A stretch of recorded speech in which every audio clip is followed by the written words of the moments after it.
She is a therapist and clinical supervisor with Acknowledge Alliance, which promotes lifelong resilience in children and youth and strengthens the caring capacity of the adults who influence their lives. The foundation of Acknowledge Alliance started with the belief that when a child has a caring adult in their life who holds high expectations and believes in them, they can succeed despite adversities. Jean's talk today is entitled Relationships and Resilience, the Human Connection. Jean? Thank you for inviting me. For those of you who are mentors or tutors or have been, please raise your hands. Great. And for those of you who are not mentors or tutors, raise your hands and tell me the roles you play at MTC. Just shout them out. Board member. Board member. Donor. Okay. This talk is for all of you, but I wanted to get a sense of who's in the room. I read your website, how you got started, your vision, mission, and equity statements, your values, youth protection, and your code of ethics. And I watched the videos of students, mentors, and tutors. Excellent. We are kindred spirits in our chosen work, whether paid or volunteer, donors, community members. Here's a little bit more about me. I've been a resilience consultant at Acknowledge Alliance for 20 years, mostly working in middle and elementary schools. The agency was started because of Cleo Ulau, who was a social worker in the area. She was the only non-medical person, and I believe this is still true, to teach at the Stanford Medical School. She was also a consultant to many of us clinicians over the years. In her honor, therapists wanted to start an organization in her name. Before we were Acknowledge Alliance, we were the Cleo Ulau Center. Cleo's contribution to our work as clinicians was her understanding that, next to parents and families and guardians, the adults who spend the most time with young people are teachers. The agency then designed a program where we mental health practitioners would go into schools and support the adults who work there in order to build and strengthen their resilience so that they could build and strengthen the resilience of their students, their classes, and their school communities. We brought our counseling skills to the work: listening, empathy, non-judgment, understanding, among others. The resilience theory I learned about when I started to work at the agency was a longitudinal study of 698 young people on the island of Kauai, whose lives had been impacted by poverty, alcoholism, family dysfunction, trauma, and other harmful or adverse conditions or events. If you want to learn more about this seminal work, Google resilience theory, Emmy Werner's work, or Hawaii longitudinal study. There are also many other articles about resilience theory and about risk and protective factors. This study spanned several decades and followed young people from pre-birth into their 40s, representing the developmental stages in the life cycle: trust, autonomy, industry, identity, intimacy, and generativity. The findings of that study highlight the protective factors that young people have inherently because of their temperament, or that can be fostered and strengthened externally through relationship and community. The key piece for our work as resilience consultants has been the understanding, Paul spoke to this, the understanding that if a young person has at least one human being who they can tell cares about them, has high expectations for them, offers them opportunities to be and show themselves, and what they can accomplish or master, these protective factors build and strengthen resilience and reduce risk.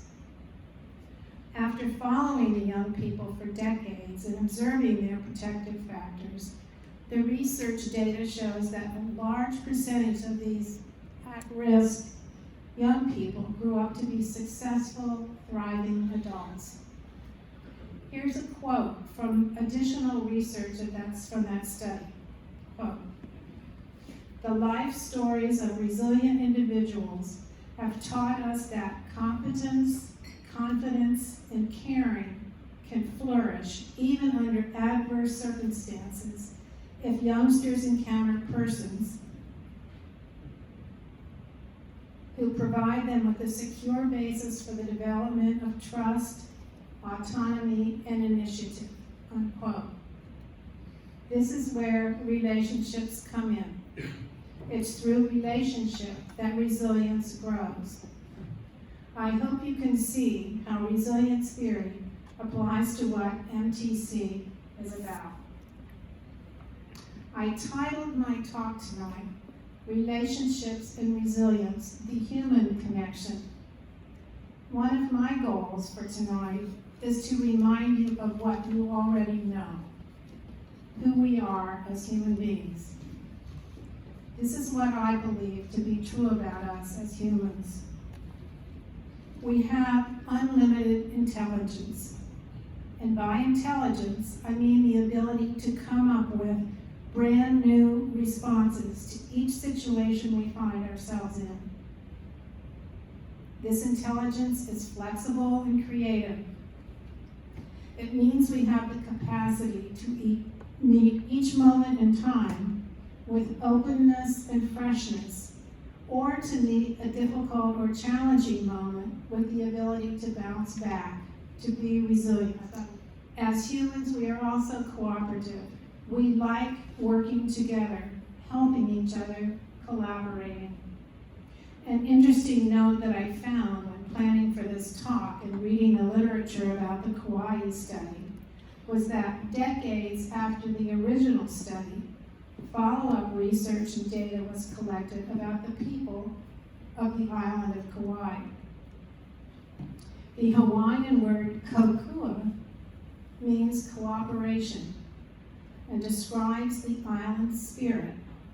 It's part of the nature of the people of the island.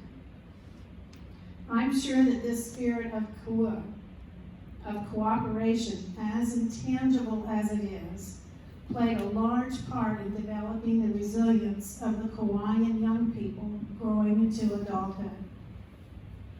As humans, we are also affectionate.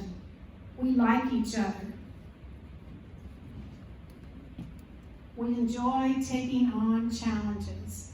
We have a zest, a joy, enthusiasm for life.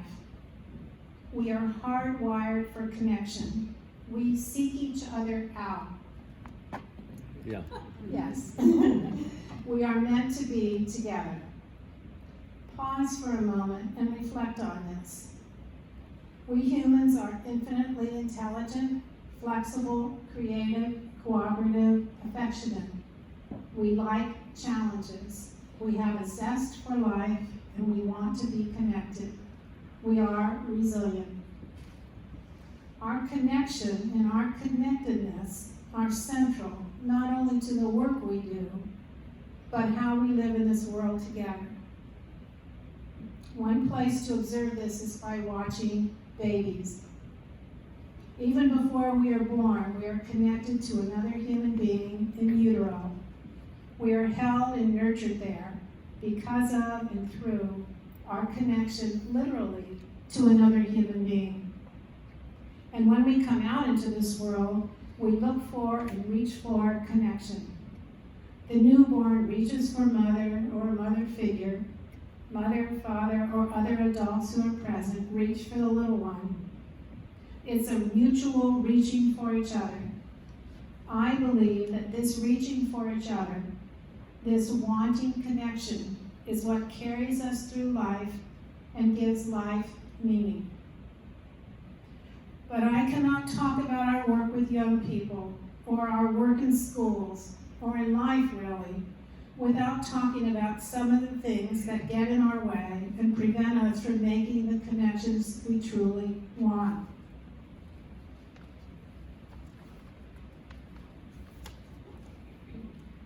I think that we can all agree that we live in a world that often separates us, divides us from each other, isolates us from one another based on various criteria that have nothing to do with our humanness. Racism, classism, adultism, the oppression of young people, mental health oppression, all the forms of oppression really separate us, and they often set us up against each other. These forms of oppression impact all of us, but I want to focus on our relationship with youth. This is where we, all of us, can make a difference, where we can challenge oppression. We can bring our humanness and our ability to connect with young people. We saw a beautiful example of that right before me. We can build solid, trusting relationships with them where they know they are cared about and safe, where they can be themselves and be known by another. Being known by another human being is another of the protective factors that strengthens resilience in a young person. Each time we do this, we are delivering a blow against oppression. We are actively combating its effects. We are breaking down barriers. This requires us to rid ourselves of any oppressive attitudes or beliefs that we might carry. We have to do our own work, so to speak, to honestly look at our own biases, at what gets in our way of truly seeing another human being, caring about or liking them. We have to be willing to look at our own actions or behaviors to see if we are playing out any oppressive material in our relationships. And we have to be willing to change, to actually stop doing something harmful or hurtful to another human being or beings. This takes courage and integrity, but as we know about our true nature as humans, we want to take on this challenge. We want to liberate ourselves from anything that gets in our way of being completely human and connected.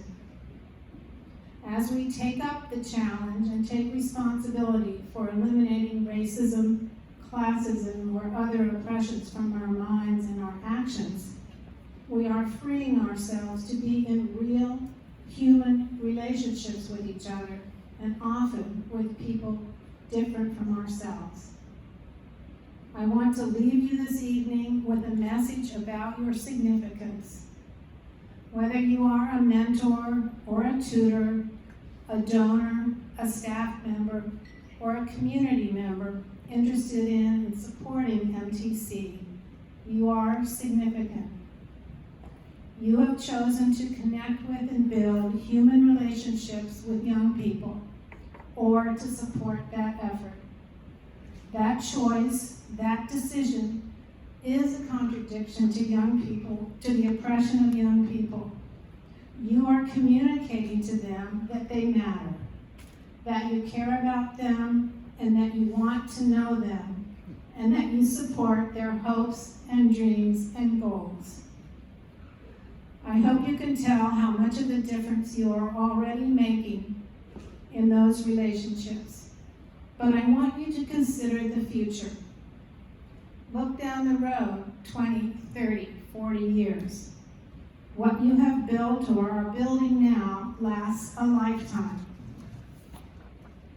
As in the Kauai study, the effect of your caring human relationships with young people strengthens their resilience and supports their growth into becoming resilient adults who like themselves, who trust others, and who are deeply connected. Thank you for who you are and what you do, and remember your significance.